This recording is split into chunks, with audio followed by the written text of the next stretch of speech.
Qu'est-ce qu'une buse et quel est l'intérêt d'utiliser des buses dans la construction des latrines? Une buse, c'est un ouvrage qui est constitué d'au moins un conduit transversal, donc généralement fait de béton ou de métal, laissant circuler de l'eau sur une route, une voie ferrée. Dans la construction des latrines, l'intérêt d'utiliser la buse, c'est que c'est du préfabriqué. Et le fait que ça soit préfabriqué, ça diminue le coût de la réalisation de la latrine. Et en plus, il y a la rapidité dans la construction et ça peut se faire en toute saison. C'est confortable à l'utilisation. En moins de 30 minutes, l'entrepreneur peut venir installer la latrine chez le client. Tout le monde peut faire des buses. Il suffit d'être formé pour cela. Voilà, puisqu'il y a des prescriptions techniques à respecter. Si vous suivez la formation, au terme de la formation, vous serez apte à pouvoir fabriquer des buses.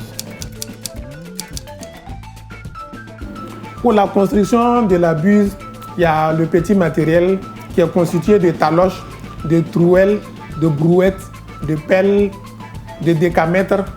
Il y a aussi clé à griffe, pince, tenaille, un seau de 10 litres, un arrosoir, une bâche à eau. Ça, c'est en ce qui concerne le petit matériel. Pour le gros matériel, il y a le portique avec un moule intérieur et un moule extérieur et doté d'une grue.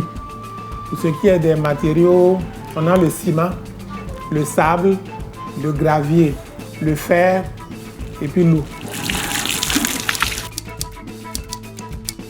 Le terrain doit être très bien nivelé. Et pour cela, le maçon va bien racler la surface concernée et faire en sorte qu'elle soit bien plane. Et il va utiliser un niveau, l'appareil qu'on appelle le niveau, pour pouvoir prendre le niveau de la surface avant donc de pouvoir commencer la construction de la buse. Pour le ciment, il faut 15 litres. Les 15 litres là, ça constitue un seau et demi. Voilà, donc pour le ciment. Pour le sable, il faut 25 litres. Donc ça fait 2 seaux et demi. Et il y a le gravier, ça aussi c'est 25 litres et 2 seaux et demi. Il y a le fil galvanisé ou encore fil mou. Il faut 3 fils de 2,85 mètres qu'on va faire en cerceau et puis attacher. Et il faut de l'eau, 20 litres d'eau. Le plan de ferraillage de la buse est assez simple. L'armature est constituée donc du fil galvanisé, le fer mou, qu'on découpe en cerceau. 3 fils donc de 2,85 mètres chacun qu'on va découper et faire en cerceau. À 3 cm, on place le premier cerceau. À 22 cm, on place le deuxième cerceau. Et à 47 cm, on place le troisième cerceau. Il y a un instrument qu'on utilise aussi pour faire vibrer le jeu de moule à chaque fois qu'on met le béton. Comment faire le coffrage, le coulage et le décoffrage de la buse? Il faut d'abord bien niveler le sol. Ensuite, il faut huiler le moule afin que le ciment ne se colle pas. Donc pour ce qui est du coffrage, il faut installer les moules en respectant l'écart de 3 cm.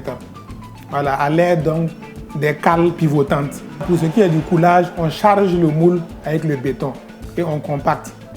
Donc à 3 cm, on pose le premier cerceau, on compacte, on charge. À 22 cm, on pose le deuxième cerceau, on compacte, on charge. À 47 cm, on pose le troisième cerceau, on compacte, on charge jusqu'au niveau donc, des bords. Et là maintenant, on attend 10 minutes pour faire le décoffrage du moule intérieur. Ensuite, on attend 45 à 60 minutes pour faire le décoffrage du moule extérieur.